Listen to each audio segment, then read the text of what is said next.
Exercise जिसमें हमने miscellaneous exercise जो शुरू होती है 22 नंबर से, जिसमें हमने 22, 23 और 24 एक्सरसाइज तक हमने सॉल्व कर लिया है। उम्मीद है आपको वो वीडियो पसंद आई होंगी, समझ में आए होंगे क्वेश्चन।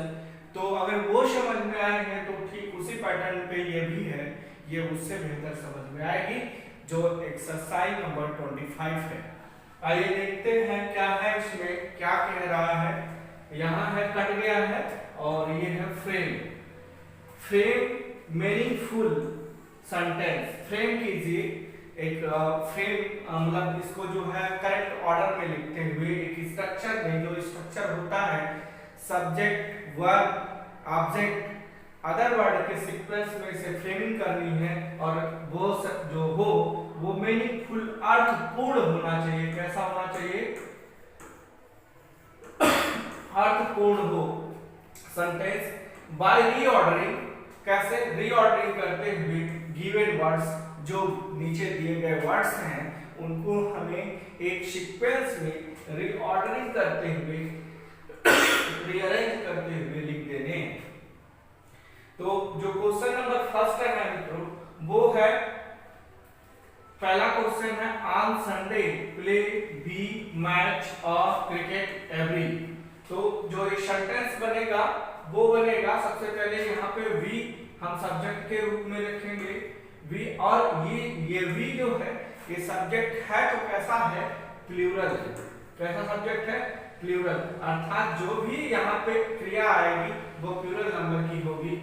तो यहाँ कोई ऐसा वर्ड नहीं दिया गया है जो हेल्पिंग वर्ब हो, तो अब इसके तुरंत बाद मेन वर्ब आएगी और वो प्ले है, बी प्ले। और ये जो प्ले है, प्ले मतलब खेलना होता है और ये प्ले प्लूरल नंबर में है, क्योंकि कोई भी जो वर्ब होती है वो अपने मूल रूप में प्रेजेंट टेंस में प्लूरल नंबर में होती है। तो ये प्लूरल नंबर में है, ये भी प्लूरल नंबर में है। बी प्ले, बी प्ले हम खेलते हैं, हम खेलते हैं, क्या खेलते हैं? A cricket match. क्या खेलते हैं? A cricket match, a cricket match on every Sunday। क्या होगा? on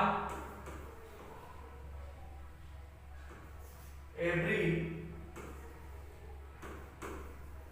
Sunday, on every Sunday we play a cricket match on every Sunday। हम क्रिकेट खेलते हैं प्रत्येक संडे को।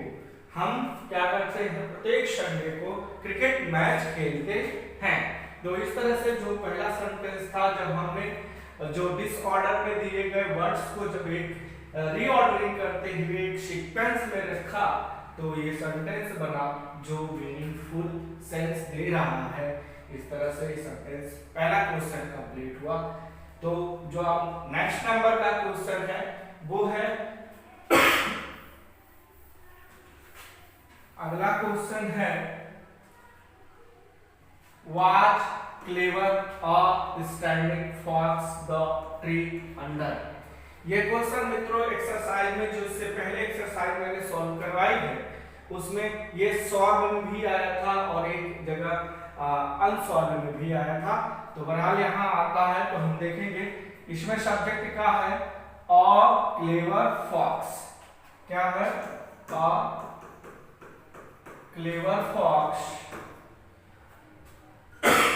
अब इसके बाद ये सब्जेक्ट हो गया, उसके बाद यहाँ हेल्पिंग वर्ब के रूप में वाज दिया गया है और क्लेवर फॉक्स वाज। अब इसके बाद वर्ब होगी, वर्ब की फर्स्ट फॉर्म होगी, उसमें आईएनजी लग के आना चाहिए और यहाँ दिया है या तो आईएनजी आता है या फिर वर्ब की थर्ड फॉर्म आती है टू बी के बाद। तो यहाँ पे स्टैंडिंग लिखा गया है, a clever fox was standing. एक चालाक लोमड़ी खड़ी थी। कहाँ खड़ी थी? Under the tree. Under the tree. तो a clever fox was standing under the tree. जब ये डिसऑर्डर में दिए गए प्रत्येक वर्ड को जब हमने सीक्वेंस में किया, री ऑर्डरिंग में किया, तो एक मीनिंगफुल सेंस देने वाला सेंटेंस का निर्माण हुआ, वो है a clever fox was standing under the tree. Clever मतलब होता चतुर, फॉक्स मतलब लोमड़ी, स्टैंडिंग मतलब खड़ा होना, अंडर मतलब नीचे, और ट्री मतलब पेड़। तो ये clever fox was standing under the tree, एक चालाक लोमड़ी वृक्ष के नीचे खड़ी थी। अगला क्वेश्चन है मित्रों थर्ड नंबर का, brother is your in class my younger. तो माय यंगर ब्रदर क्या लिखेंगे? सबसे पहले हम सब्जेक्ट के रूप में my younger brother, my younger brother is in your class, is in, my younger brother is in your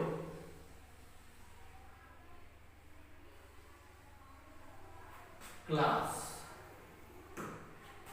क्या बना? माई एंगर, माई डिटरमाइनर हो गया, एंगर एडजेक्टिव हो गया, और ब्रदर हेड वर्ड। अगर आपको ध्यान आ रहा होगा तो सब्जेक्ट के पार्ट हमने पढ़े थे, तो ऐसे ही क्रिया से पहले आया था ये डिटरमाइनर, एडजेक्टिव और ये हेड वर्ड, फिर ये शेष जो बच गया वो प्रेडिकेट का हिस्सा, और इस जो है ये इंट्रांजिटिव वर्ब है, और इंट्रांजिटिव वर्ब को ये ऑब्जेक्ट आया हुआ है, लेकिन प्रीपोजिशन का ऑब्जेक्ट है और वे फ्रेज के रूप में आया हुआ है। तो कैसा फ्रेज है? My younger brother is in your class, कहां पे है? In your class place show कर रहा है, एडवर्ब क्लास बन रही है, सॉरी एडवर्ब फ्रेज बन रहा है। अब जो फोर्थ नंबर का है, फोर्थ नंबर का क्वेश्चन है the clever is crew word up. तो ये जो है ये भी सेंटेंस रिपीट है यहाँ पे, इसके पहले वाली एक्सरसाइज में हमने इसे देखा है। तो यहाँ जो बनेगा crow, crow is the crow, the crow is a clever bird, the crow is a clever bird, कौवा is a clever bird, clever मतलब चालाक या चतुर होता है, अभी clever ऊपर भी आया था।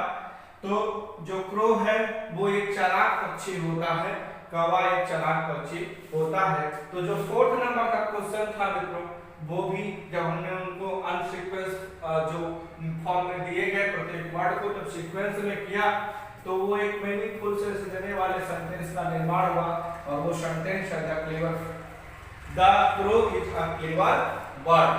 अब जो नेक्स्ट नंबर का क्वेश्चन है वो है 5 नंबर का, और 5 नंबर में लिखा गया है others not laugh we at should. Others मतलब दूसरों, और लाफ मतलब हंसना, वी मतलब हम लोग, एट मतलब पर।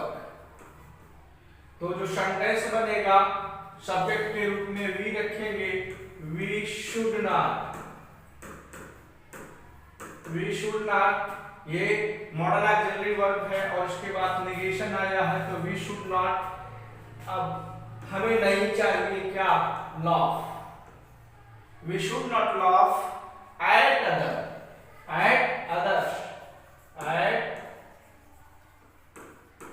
we should not laugh at others, हमें दूसरों पे हंसना नहीं चाहिए।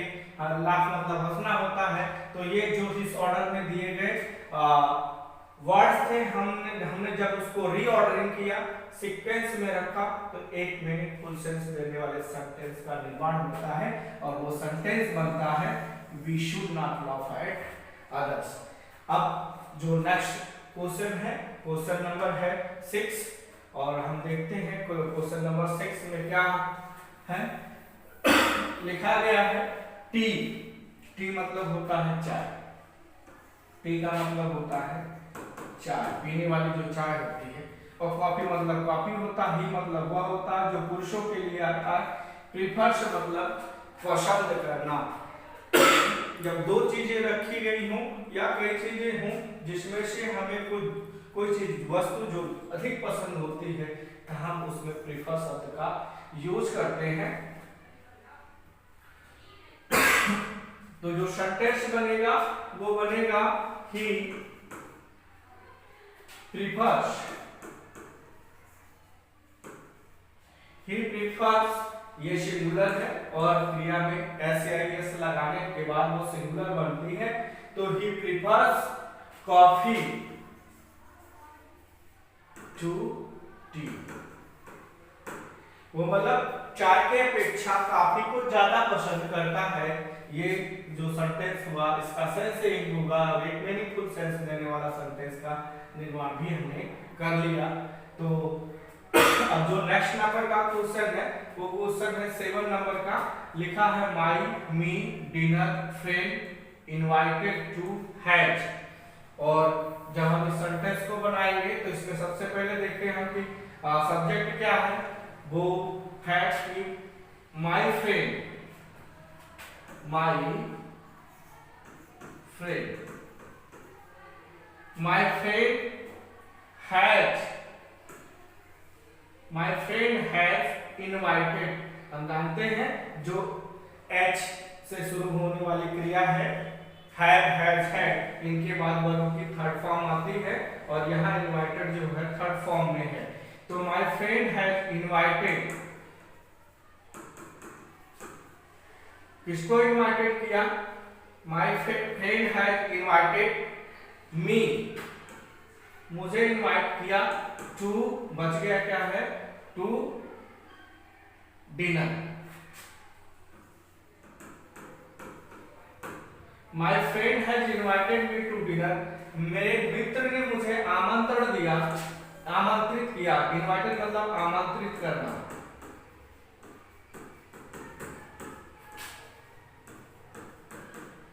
आमंत्रित करना, मेरे मित्र ने मुझे इनवाइटेड किया था किस पे? टू डिनर, डिनर करने के लिए, खाना खाने के लिए।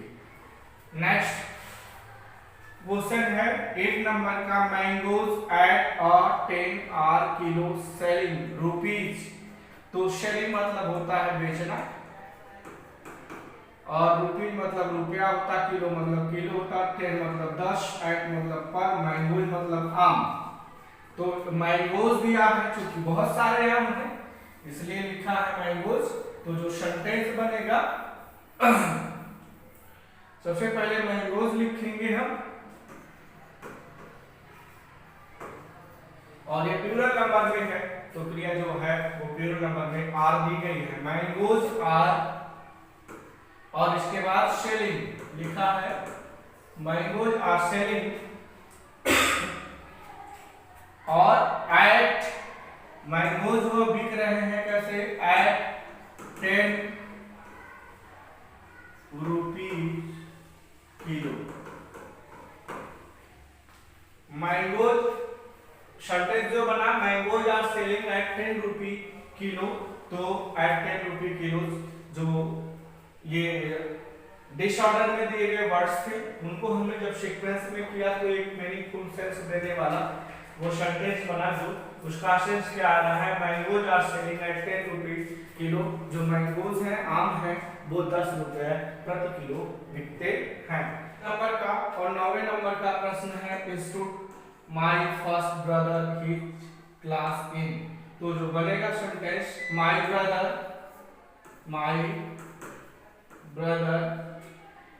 stood first in his class. My brother, मेरा भाई stood, स्थान मिला उसको, खड़ा होना होता है वैसे मीनिंग इसकी, लेकिन पोजीशन उसकी क्या है? stood first in his class, अपनी क्लास में पहला स्थान पाया है। अब जो नेक्स्ट और 10 नंबर का लास्ट क्वेश्चन है एक्सरसाइज 25 का, वो है should your do duty you well. तो ड्यूटी मतलब कर्तव्य होता है या ड्यूटी होता है, वेल मतलब ढंग से, ठीक ढंग से, यू मतलब तुम, योर मतलब अपने। तो जो सेंटेंस बनेगा वो बनेगा यू शुड